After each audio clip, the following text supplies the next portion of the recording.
There are a million social media platforms out there with new ones popping up seemingly every day. And they're all prioritizing video content. So how do you decide which platforms to create video for? Whether that's YouTube, Instagram, TikTok, or some other platform, when they all seem to want something different. My name is Annabelle, and I'm the video editor behind Evergreen Productions.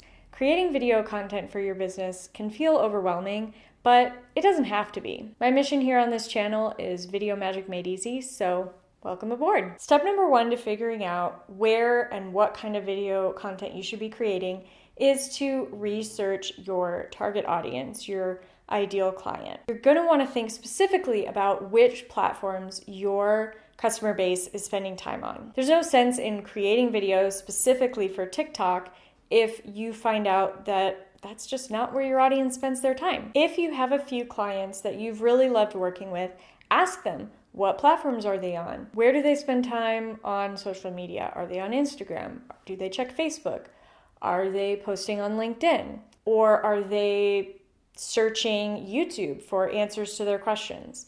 If you can get a sense of where your people, the people that you love to and want to work with, are hanging out, that means that you can let some of those other platforms fall by the wayside. Step number two is to think about the goals that you personally have for your social media content. Are you trying to build brand awareness? Are you trying to boost your SEO? Do you want to have an increased number of sales calls or maybe people signing up to your email list? There are different types of goals that work better for different types of platforms. For example, the Instagram app is really sticky. People are not likely to click the link in your bio.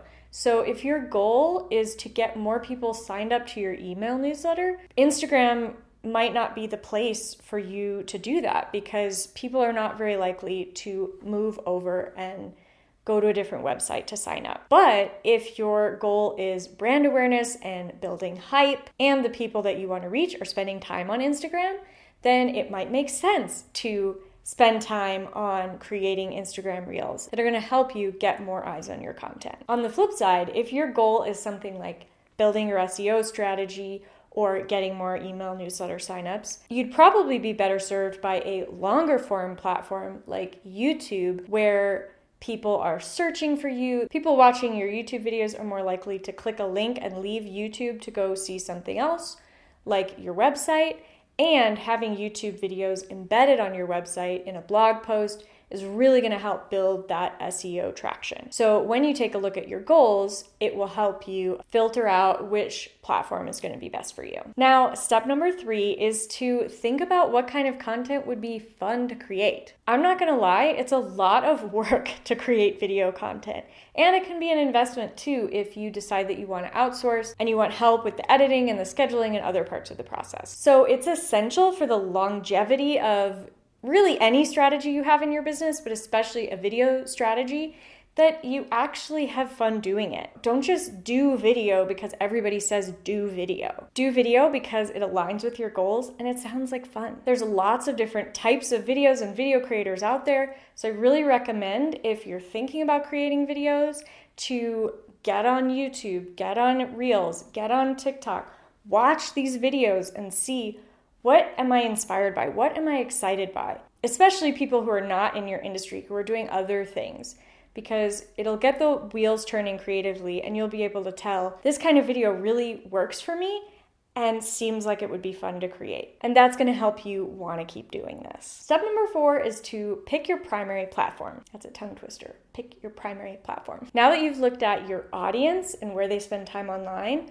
your goals and what you're trying to achieve through your social media content, and your inspiration, your fun, and what seems exciting, ideally, you want to pick the platform that Venn diagrams right in the middle. Step number five is optional, but you can choose a secondary platform. If, for example, there are a couple platforms in the overlap of that Venn diagram we talked about, or maybe you know that one platform is really aligned with your goals long term, but one platform seems more fun and engaging short term, you could create a strategy that kind of incorporated both of those and let you have fun while also working on your long-term goals. Now, a few things to keep in mind when you're considering adding a secondary platform. One is your capacity. Working on video, creating video, takes a lot of work and energy, so it's important to consider your personal capacity. You don't have to be everywhere all at once. But especially if you have a team supporting you, video is a medium that's very repurposable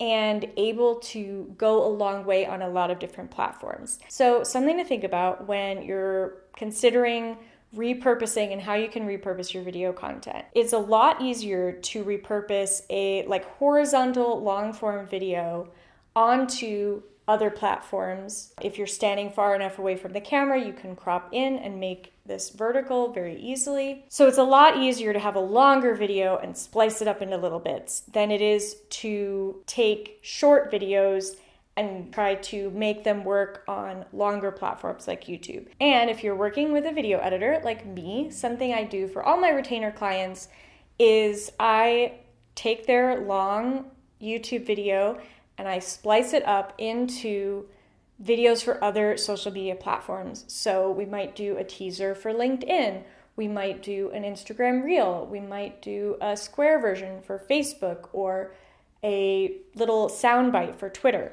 I basically look at which types of videos perform best on which channels, and I tailor your video for all those different platforms. And then you can just hand those snippets off to your social media team and boom. But again, if you're just starting out, picking one platform and narrowing your focus is going to help you get the hang of things, get the workflow going, and then you can start to add on as time goes on. Remember that marketing is a test. You want to track things, you want to try things out, you want to look back and see what's working, what's not working, and then pivot and go from there. Look back at the goals that you set for yourself and see if the video content you're creating is actually achieving those goals.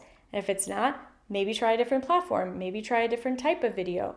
Look at the different analytics of your YouTube or your Reel and see how you can improve them and increase the numbers that really matter to you. The last step that I think is essential to getting the most out of your video content is to embed your videos on your website. Web pages with videos have a reduced bounce rate, which means that people are more likely to stay on your page and see what it's all about. So it's a great idea to just take that long video, take that transcript, finesse it a little bit for your website to make sure that you're hitting those SEO buttons. I really like the WordPress plugin Yoast SEO for this. It helps me take the text from my video transcript and make it more readable, more accessible in a blog post format on my website. This is absolutely essential for SEO and showing up in search results. If you're excited about creating video content for your small business, but you are not excited about being your own video editor, my contact information is in the description below, and you can watch the video that's on your screen right now to learn more about my workflow, my process of working with clients to see if we might be a good fit. I'll see you over there.